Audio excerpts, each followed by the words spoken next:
മേഖലയിലെ നിലവിലെ സാഹചര്യങ്ങൾ കണക്കിലെടുത്ത് സൗദി അറേബ്യയിലെ ഇന്ത്യൻ പ്രവാസികൾക്കായി റിയാദിലെ ഇന്ത്യൻ എംബസി ഒരു സുരക്ഷാ അറിയിപ്പ് പുറപ്പെടുവിച്ചിട്ടുണ്ട്. പ്രവാസികൾ എല്ലാവരും സമാധാനമായി ഇരിക്കണമെന്നും പ്രാദേശിക അധികൃതരും എംബസി നൽകുന്ന നിർദ്ദേശങ്ങൾ ശ്രദ്ധിക്കണമെന്നും അറിയിപ്പിൽ പറയുന്നു.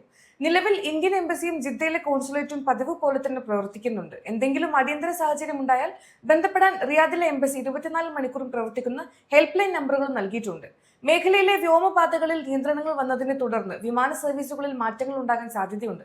വിമാനത്താവളത്തിലേക്ക് പുറപ്പെടുന്നതിന് മുൻപായി സൗദി ഉൾപ്പെടെയുള്ള എയർലൈൻസുകളുടെ പുതിയ അറിയിപ്പുകളും നിങ്ങളുടെ ഫ്ലൈറ്റ് സ്റ്റാറ്റസും പരിശോധിക്കുന്നത് നന്നായിരിക്കും.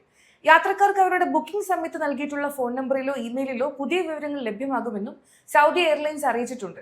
നിലവിലെ രാഷ്ട്രീയ സാഹചര്യങ്ങളിൽ സൗദി അറേബ്യ തങ്ങളുടെ നിലപാട് വ്യക്തമാക്കുകയും അയൽരാജ്യങ്ങളുടെ സുരക്ഷയ്ക്ക് എല്ലാ പിന്തുണയും പ്രഖ്യാപിക്കുകയും ചെയ്തിട്ടുണ്ട്.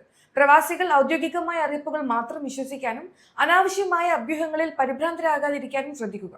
എംബസി നൽകിയിട്ടുള്ള ഹെൽപ്പ് ലൈൻ നമ്പറുകളും ഇമെയിൽ വിലാസവും കരുതി വെക്കുന്നത് ഏത് സാഹചര്യത്തിലും സഹായകരമാകും.